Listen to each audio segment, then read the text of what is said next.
I am here today with Erin LoPinto, who is an agent here at Keller Williams SouthPark, and I'm really excited to hear her story and share it with you because she's got a great story, and even more importantly, how she went from being a nurse in the healthcare system to now being one of the top realtors here in Charlotte. So, Erin, take me back to day one. Like, how did you get started in all of this? Because you're not from here. Correct. We'll hear your accent in a second. Yes, you will. It's a little lighter than it used to be, and I try to fix it a little bit. So, funny story. So Dan Jones, who I previously worked with on his team, he was actually my realtor when I moved here from New York. And for some reason, even after seeing, 30 plus homes probably, I drove him insane. I was the worst client ever. And we ended up staying as really good friends. And he's the one who said, you would be really good at this. And I was like, actually, I really enjoy it. And coming from healthcare, I worked in oncology and urology. So it was, okay, how can I make this transformation, but still be able to help people? Because that's kind of my entire personality, right? It's like, how can I do good for people? So he kind of pushed me along. I had a little bit of a setback because my mom had gotten sick and I had to take care of her for a while before she passed. And then I was able to finally get my license, and then I ended up working for him for a while until I came to you guys. Full circle. So started as his client and then became one of his agents. Yes. So what brought you down from New York to Charlotte? I mean, obviously we know lots of people move on a daily basis, but what originally started that move down here for you? So I was working in oncology up there with one of my good friends, and she was actually building down here in Rock Hill. And I was looking at houses on Long Island and different places, and I just didn't love it. Like, I just wasn't crazy. And she's like, just go check out Charlotte. Just check it out. I'm not a big change person, but I came here and I was like, sold, want to be here. It's just a completely different world. Everything is like, you can slow down a little bit. Everyone's more polite. The weather, obviously taxes, so like that was one of the biggest things. And she was going to be here too. So it worked out really well. Yep. So you've been in Charlotte now for how long? Just about 14 years now. Okay. And you've been a realtor for how long now? 5 years. 5 years. Yes. So what was that pivotal moment where you got your license, now you're out selling houses? What was that moment for you where you were like, okay, I can actually do this? Well, a little backstory. So it was kind of like this perfect storm. I ended up deciding to get divorced, and that separation kind of fueled me because I had to. Like, there was no option to fail. So I had to do well, So my first year was real estate, hardcore, sold 37 houses, and just dove right into it because I said, there's no option here. I have to do well. So, on average, it used to be, back when I first got my license, that on average an agent would sell about 7 houses a year their first year. You just said you sold 37. That's like 5 times the number that most agents normally sell. What do you think, besides that personal motivation of like, I have to do well, what do you think you implemented that really caused you to do so well besides just the drive? Like, was there, when you started like networking, or you started, like, what was that catalyst for you? I think it was I really enjoy helping people. I'm kind of like the fixer, and that's, before I was in healthcare, I managed a really big restaurant bar in New York. So I think between that and healthcare, when you deal with so many different personalities, you kind of click really well with everyone. Especially if I have older clients or younger, like, it doesn't matter. So like, a lot of people can only work with like a certain type of person.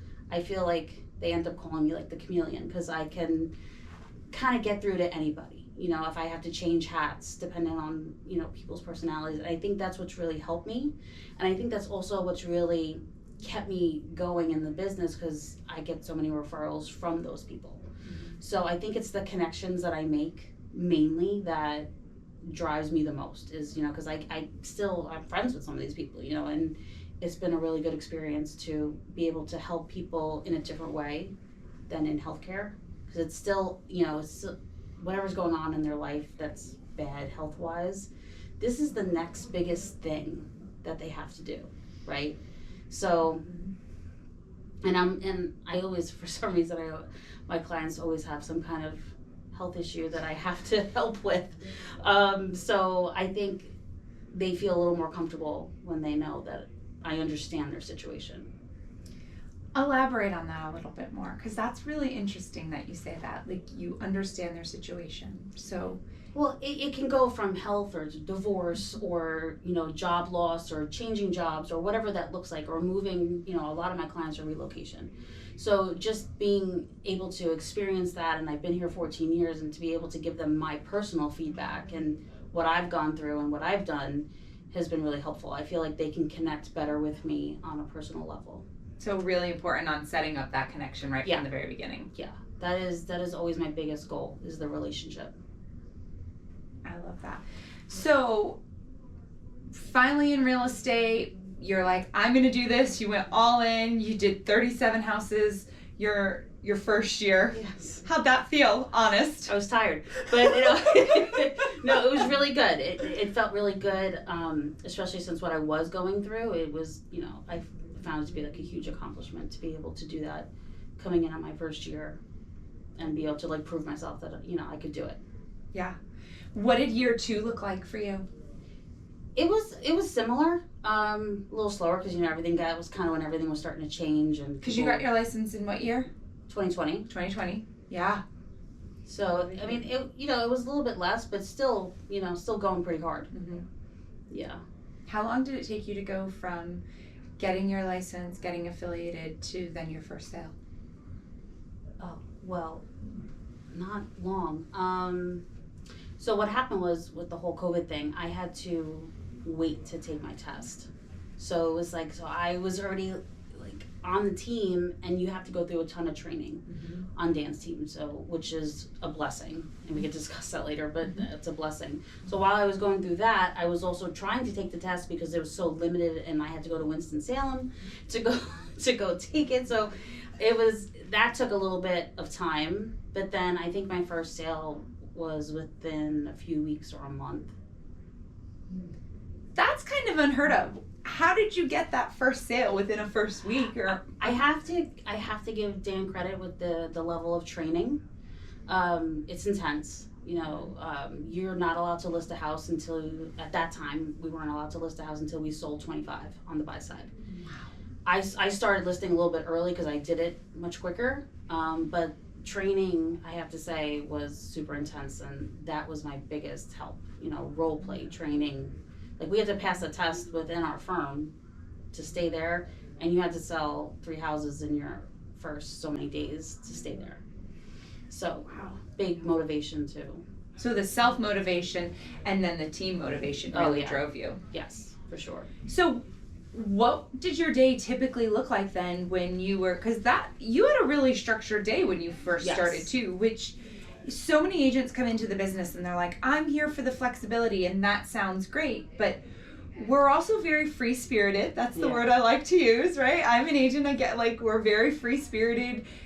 Sometimes people say we chase a shiny object. Like, we don't love those schedules. We don't love those structures. So how did you really just put that into your daily? What did that look like for you daily? And then I think coming from something that was so structured, like having to be in the OR, having to be in the office, procedures, timing, like I think doing that and coming from that world, going right into a very structured real estate world was ideal because I didn't know any different. So, and I think that was the biggest help, was that I already had that structure, but it was just now it's magnified in real estate. And what did your day typically look like as a new agent? So it was mainly, we had to prospect for 3 hours a day, and then there was multiple role play calls or in person, and then we had to do a ton of buyer presentations, listing presentations, so it was busy. It was busy for a while. So like the first few months you're going hard, but even still, like, I was helping train towards the end of my time there, and it's still, there's always training. It just keeps going. Yeah. So, which is great, especially for new agents. Like I always say, like if you're new at this or if you're thinking of doing this, you need to get with a team or someone who's really willing to train you hardcore. Yeah, and really structured. Yes, you have to be to start off. You can, kind of play with that later on, but when you first start, I think if you're not that way, you're not going to succeed. Yeah, so really building that foundation and then kind of having the fun with it afterwards. Yes. Afterwards. I would not change the way I did it at all. That's awesome to hear, though. Like, honestly, like, you really did build that. Like, we were even talking before, and you were like, I know what environment I need to work in, and I feel like so many of us don't know that when we come into real estate. Yes. No, I mean, I still have Dan text me, he goes, are you checking your emails after 7:30 at night? And I said, you're emailing me. So, he still wants me to shut it down, because I'm not good at it. I'm getting better, but I'm not good at the turning off of the work. So that's interesting. So how do you balance your work life right now? Because you have big in both, Erin. So I'm much better at it. I've been really focusing lately on health and sleep and, taking care of me. Because I feel like for those first few years, you get like really into it and you kind of throw everything to the side and you're so focused in it. Mm-hmm. So now it's like, okay, I'm taking a little bit more time for myself and making sure personally I have that quality time. Mm-hmm. How are you prioritizing it? Like, are you like shutting down your emails at 7:30, or are you? Well, maybe not quite 7:30. Dan's gonna see this and probably yell at me. It's probably more towards 9 o'clock, but it was worse prior because I would take calls like if people were in California, Arizona, I'd be on the phone at 11 o'clock at night. So, but I shut that down. The do not disturb goes on, and I don't look at it. But I guarantee you, I will get a message about this later on. At least somebody's looking out for you. Oh no, right? yes, for sure. Yeah. What was the biggest mistake you feel like you might have made getting started in real estate? Probably not taking enough time for myself. I was so just wanted to go, just wanted to get at it. I was so excited about it, and also like I said, I needed to do it. So I think it was just really the drive that kind of took over, mm-hmm. and slowly over the years I'm getting better at the personal life. I'm a new agent coming into the business. What's the first piece of advice you're going to give me? Structure and a really good trainer. Okay. Real estate is full of rejection, right? You get told no lots of times. What was the first no that you were like, I can still bounce back from that? No, even though it pierced me? And how did you bounce back from it? That's a hard one because I've had, for some reason, they always thought we'll give Erin the difficult clients. So I think that kind of really, I kind of have a thick skin anyway. Coming from New York and then having the background in the restaurant business, you kind of have to be a little bit of a jerk sometimes, and then going into healthcare and having to be really nurturing. So being able to put that together, the first no was more of they had their own personal issues that they had to overcome, that were pretty major issues. And sometimes that would get put on me, because they need somebody to pick on. I think there's a fine line of, not necessarily putting somebody in their place, but respect, making sure that they have enough respect for you and respect your boundaries is important. You can't be walked all over either just because you want a sale. Mm-hmm. So I found out very quickly, you kind of have to be the chameleon and be able to listen to people and hear what the pain points are. And once you understand what they are, then you can help that person better. And then they usually come around. They see okay, well, you can kill someone with kindness for so long, but at some point you have to stand up for yourself as well. And then once you do, they kind of okay, I kind of didn't treat her so good, so I need to do better. How do you stand up for yourselves in moments like that? I think it's just transparency. It's really, I don't really tiptoe around something. I'm pretty straightforward, but in a kind way. Mm-hmm. So I think once people realize, okay, she's honest, and they respect it. I think that's what happens really. Mm-hmm. But you just never know who you have to work with.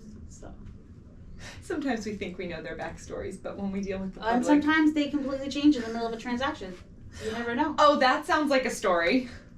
Well, sometimes you have a wonderful couple and then, you're under contract and they decide they want to get divorced. So that's always fun. It's entertaining at least, But coming from having to go through that, having that experience, and then I'm able to help better. So how do you help in a situation like that? You are very patient, and you let them know that there will be group text messages and you will have to deal with them. Because I'm not doing it separately. We're going to do it together and get it done. I mean, you have to. Yes, and a lot of people would crumble under that. Like, a lot of realtors would be like, what am I doing? Second guessing everything. So No, I think I thrive in difficult situations. Like, even if it's like health or divorce or anything that, a lot of times you would say, like, probably more than 50% of the time, people are moving not necessarily because they want to. Mm-hmm. So that's the harder part. You're dealing with somebody that's not happy, right? Mm-hmm. So that's, buyers are happy for the most part because they're excited. Sellers are not always excited that they have to sell their house, or they're moving, or they're getting divorced, or someone has passed. That's the hardest. I've dealt with a lot of that families that have lost a mother or a father and they have to sell their property. Yeah. I've done a lot of that, and you just have to be patient. Yeah. How do you walk a family through something like that? I mean, that's hard. A lot of patience and information and upfront about everything. A lot of explaining. I like to be very clear about the process. Mm-hmm. We're going to come up with a game plan. This is the game plan, this is what we're going to do. And then once they kind of hear that and they either have it in writing, they can kind of calm down a little bit. They know Erin's going to do X, Y, and Z. This is what I have to do. I set expectations for what's going to come. And I think that's the best way to approach it. Yeah, I think setting expectations has been a big one that agents have to balance, right? They're scared to, mm-hmm. because they don't want to lose the listing. They don't, so being able to confidently have those expectations and say, okay, this is what you have to do, this is what I'm going to do, and we're going to work together to get it done. So it's not always easy. Because sometimes you'll have multiple siblings or multiple people involved in it, and not everyone's going to agree. So it's just navigating personalities. What's one of those transactions? Like, I remember we had a transaction that had like 23 heirs on the title. Like, I haven't had anything that big. That's a lot. Well, it was like, they had like 6 kids, and then all the spouses, and then like a couple were separated or divorced or remarried, and the list just kept on going. That's what happens when you work with some of the older houses in Cabarrus County. What's a crazy moment like that for you that you've had to like work through? That was my craziest one that we had to work through. Siblings fighting. When you have 4 fighting about what should be, and then all the spouses getting involved with their opinions, because they all have opinions and they all think that they know real estate, which is fine, but they don't. So you have to kind of educate and just really just have that game plan, because without it you're just kind of you're gonna drown a little bit. What do those conversations look like? They're transparent. And long group text messages. Yeah, very long group text messages, but I really try to, if everyone's local, I really do try to have a sit down so that I can get all the questions answered. I can go over all the concerns. If not, we're going to jump on a Zoom. We're going to figure it out, So I want everybody to feel comfortable going into it, because in the long run, it saves me a lot of time and energy and pissed off clients because they already know what's going to happen. Yeah. So really setting expectations. Yes. You seem to do that really well. Where did that come from? Like that confidence to just be like, this is what I'm going to do. This is what I'm going to deliver on. This is what you're going to do. I'm a planner. So, and my friends will attest to that. Like, I need to know what's happening what day, what's going on when. So my calendar is very there's blocks of just when I'm driving. So I am a planner. So I don't expect that from other people, but I like to present like my plan. Always. That's why I call it my game plan. Almost have like a calendar plan for when you go to like get ready to list a house or sit down with a buyer. You even like, is that? And I think just the structure I learned and the training I had, and you put that all together, and it works really well. Yeah. What's the one biggest piece of training or advice that you got that really still sticks with you now? I think it's the really raw, like the role playing and just getting ripped apart during role play. It just really makes you want to be better at it. You know, because sometimes you have bad days and you're just not good on that topic that day, and then having someone just rip you apart for it, it helps. Wait, it sucks, but it helps. Have you ever been in a role play where I was on one the other day and they were so positive and everything was so uplifting, and I was like, I've never run into something so simple and so easy before. I was like, can we make this real, please? Yeah, no, it's never really been simple. And then when I used to help with them and run them, I kind of had to, I always try to be like the nice person and encouraging, because I know what it's like to be a new agent. Yeah. But sometimes you kind of have to be a little raw, and because that's how they learn and that's how they become better. Yeah. And they might not like you in that moment, but it's going to help them. My favorite thing to do in role play is pretend to pick up the phone and hang it back up. I'm not a good role play partner. I'm like, hi, this is Lindsay, and they're, that role playing, and I'm like, oh, no thank you, bye, click. Yeah, that's a tough one.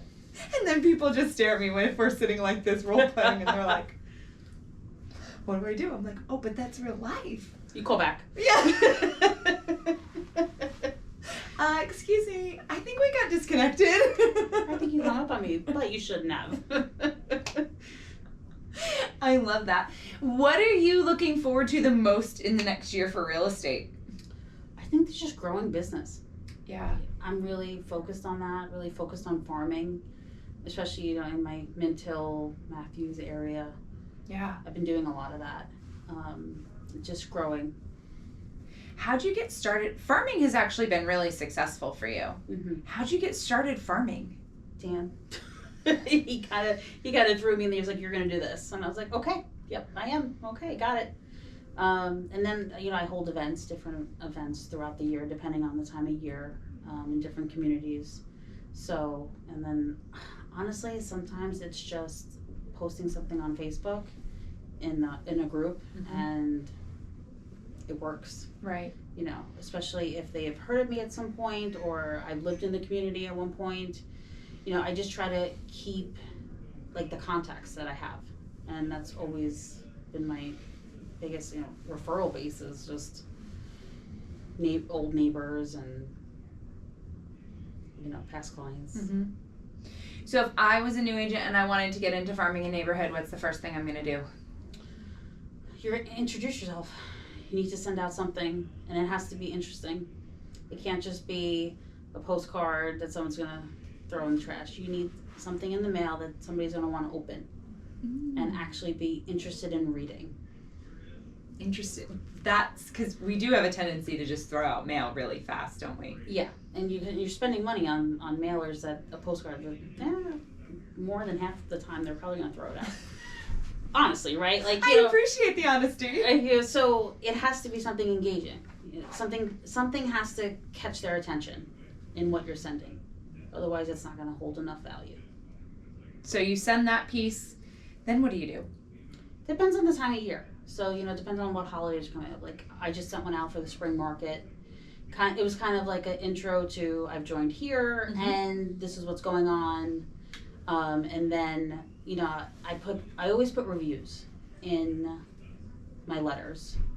People find that more interesting to see what people have actually said about me. And that's one of the biggest things I do when someone does reach out to me to possibly list or to buy. I'm like, I actually have clients that will give a reference for me. So I find that to be really helpful, especially if you're going up against a lot of other agents. So I give them contacts of at least 3 clients that I've worked with before that kind of fit what they have going on, you know, whatever their situation is. And that has really helped me win most of the time. I don't think that I've ever heard that tactic before. It works. I think it's genius. What made you think to do that, though? Well, it's kind of like any job. Like you put references on something, right? So why not have real life experiences and let your clients speak for you? Wow, that's actually a great idea. Yeah, and I always offer it right away. And then the next biggest thing is I always, like, if someone's interviewing more than just myself, I give them questions to ask the other agents. Oh, controlling the narrative right from the very beginning. Yeah. Helps you plan a little bit, doesn't it? Well, yeah, but it also it puts like kind of like a thought in their head, like, oh, I didn't think to ask that. And there's some good questions. So if an agent can't answer it well, then it's, you know, obviously in my favor. I love that tactic, Erin. Well, it's good because, like, sometimes agents will go in and say, like, oh yeah, they're full time, they sold 30 houses. Okay, well, yeah, have them show you. I mean, I bring to listing appointments, depending on the area, like what I've done, you know, what I've sold, and my references, and it's kind of hard to say no when you've talked to people that I've worked with already. So they could literally just call up your past clients. Wow. Now, of course, I've always asked, like, you know, hey, can I have so-and-so call you? You might get a call if you do. And they're like, oh, no problem. They love to talk about me for some reason. So I'm very lucky that I have great relationships with my past clients. But that's also a great way to stay top of mind with those agents, those clients, when you are calling them again and saying, like, hey, still willing to be a reference for me? Yeah. Like, yeah, hey, what's going on? What's new? Yeah. I've got somebody who might reach out to you soon. Like, can I help you? You help me? Like, that's... Yep. And then I usually end up getting, like, a big chunk of the family, which has been really great. Yeah. You know, I get, like, the parents, and then I get the daughter and the new husband, and then, you know, the sister. So it works out. But it's a different way than just picking up the phone and being like, hey, just checking in. Yeah. Yeah. Because, I mean, you can do that so much. But if you have a really good reason to call. Right. Or a text, you know. Right. Can I ask for a small favor? Because it really is nothing. It costs them nothing. It's just a little bit of their time. Yeah. It's like a 1 minute, 2 minute phone call. I love that. That's a great idea. All right. So postcard to introduce yourself. Then you are kind of continuing on. You talked a little bit about events. What type of events are you doing? Like, it depends. Like, sometimes if it's a community I work a lot in, I'll do like a food truck at the pool or something like that. That who doesn't love a food truck? Yeah. You know, I've done stuff at the local like wine bar. Had my lender there with me. You know, just stuff like that. But right. Are you pretty consistent with doing that, or are you like not when the mood sparks? Because clearly you're a planner, but are you kind of like, we do it this quarter, we do something? I've gotten better at being structured with it. Because also it's like a cost. So it's like, okay, well, when is a good time to do it? Yeah. You know, you want to make sure you're timing it right. Obviously, you don't want to do it when a lot of people are going to be out of town. You're thinking about sports, school, you know, what's convenient, what's going to bring the most people. So that kind of drives the timing of it. Yeah. What are you looking forward the most for 2025, professionally and personally? Personally, just probably focusing really on self-care. Okay.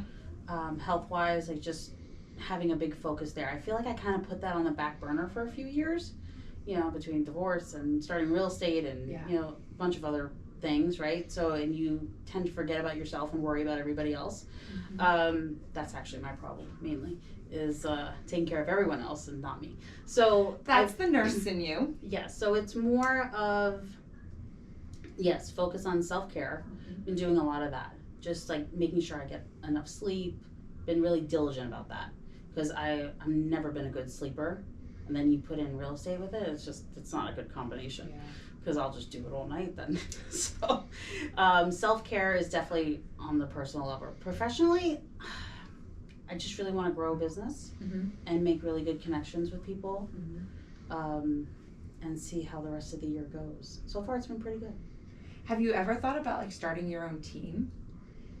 Yes, maybe not this very moment, but I'm definitely not against it. What would you create if you could create a team? What would that look like for you? That's kind of a hard one. I know. But it also makes you think a little bit further out than just the next. I don't think I would want a massive team because I'm pretty hands-on. Not micromanaging hands-on, but just want to be able to help as much as I can. So if I have a smaller team, I feel like I would be more valuable to everybody if I could do that. But besides that, I think keeping it kind of more family-like, like a little group of us, I would enjoy that probably more. And I think it would go better. I love that. What's the 5-year goal for you in this? Are you going to stay opening doors, you create a small team, step back, like teach more? Train more? What do you think you'll do? I'm kind of open to all of it, to be honest, because I did train a bit before, so I'm definitely not against that. I do actually enjoy it. I love being able to help new agents because I know how hard it is to start. So being able to be there for somebody and help them, that makes me happy, makes my heart happy. So yes, I think definitely a team at some point. Any form of leadership in the future would definitely be on the radar. I'm open to a lot of things. Kind of see how it goes, get through 2025, and then start making some decisions on what's going to happen next. Maybe letting some people see that plan and what that looks like, Yep. and training people on that. Yep, I could do that. So that maybe we're not all over the place. Yes. Like I am. So you talked about, how hard it is when you come in as a first-time agent and really getting that training.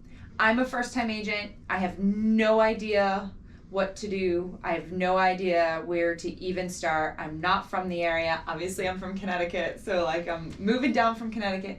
Brand new agent, don't know what to start. What's the first thing you're going to tell me to go do? Find a trainer.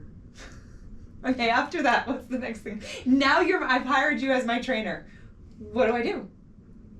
Oh, we're gonna spend a lot of time together. Okay. Prospecting. I think you really need to. People don't like to do it. I mean, I didn't like to do it either. What's prospecting?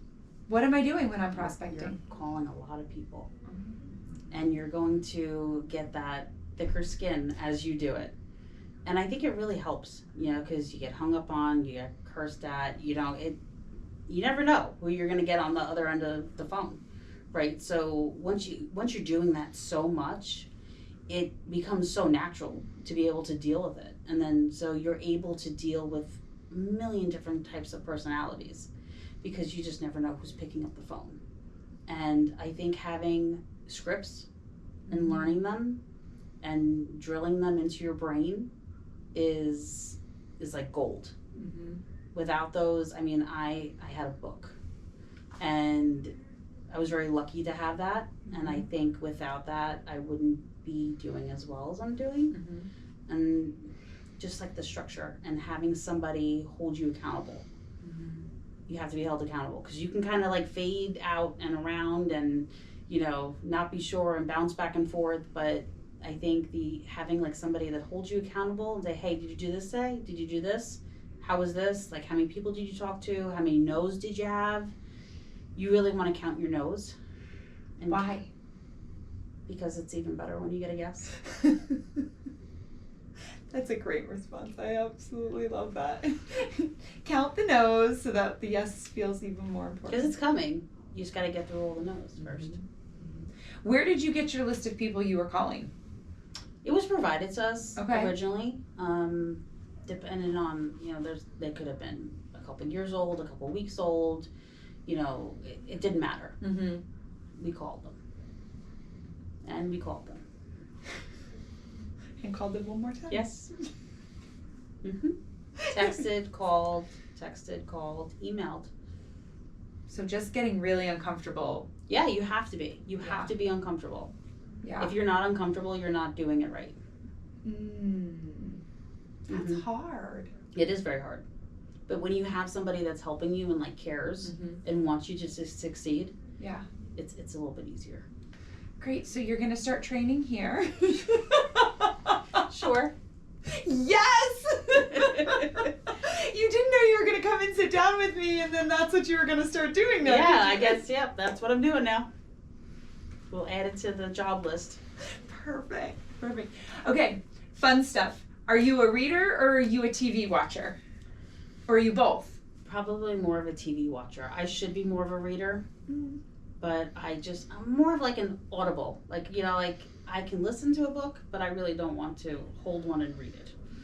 What Audible are you listening to right now? Nothing currently right now. I've been focusing a lot on the farming, so it just takes time. A lot of stamps. I'm not gonna lie. 2,000 stamps, 2,000 envelopes. It just takes time. So you're not listening to a book while you're doing all of that? No, I'm probably watching something. What are you watching? What's on your TV? Like, what's on your playlist right now? TV-wise, well, all of the Yellowstone in 1923 is over, so that's not there anymore for me to watch. I really enjoyed, because of my background, there's a show on HBO Max. It's called The Pit, and it has Noah Wyle from the original ER. Oh, yeah. And it's really good. Like, it's very realistic. And it's not like I love Grey's Anatomy at one point, but it's not like your drama. It's very realistic. So, and it's every episode is an hour of their 12-hour shift. And it's just really an awesome show. So I've kind of been a little bit addicted to that. Stamping envelopes and watching The Pit. I'm multitask. Got to do something while you're stuffing envelopes, right? Yeah. I am, yes. I have to listen, though, because I would end up with, like, a ton of paper cuts. I would probably end up not stuffing envelopes the right way. You just get into a pattern. You have, like, a system, and you just do it. And you watch TV. I love that. So what has been one of the most pivotal books for you that has really, like, changed some type of mindset for you? I'm going to forget the name of it now. Yep, out of my head. Sorry.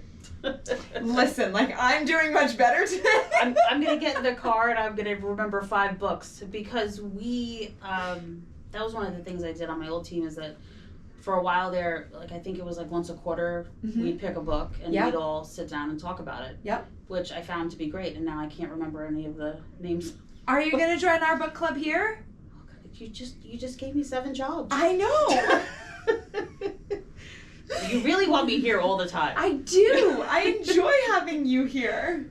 Yes, I can. We're doing Mel Robbins. Okay. The Let Them. Have you read that one yet or listened to that one yet? I've listened to it. I love her. I love her. She was fantastic. Saw her in person in 2024 and it was life-changing, and the Let Them theory was not out yet. She was really focused on her 5-second rule, which is still life-changing when I actually implement it, especially getting up in the mornings. She's like, count down from 5 and say go and get out of bed. And so this morning I was like, 5, go to 4. Some mornings that's a little harder. Go to 4. I just didn't want to. So yeah, you should come in and check out that book because that'll be really good. That book is, and I think every time you read it, you get something new. Awesome. So, one piece of advice you're leaving, whether it's personal or professional, before we sign off. Be open to criticism and take it in.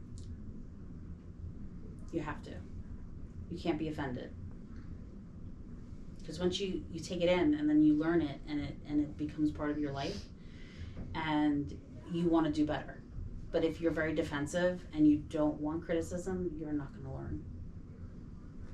I love that. Thanks for hanging out with me today. Thank you for having me. For all of your advice. Thanks for volunteering for a bunch of things. Yep, I guess I'm going to be here a lot more now. Yes! We'll find you an office, don't worry. Okay, that's fine. appreciate you, Erin. Thank you. Well, thank you for having me. Absolutely.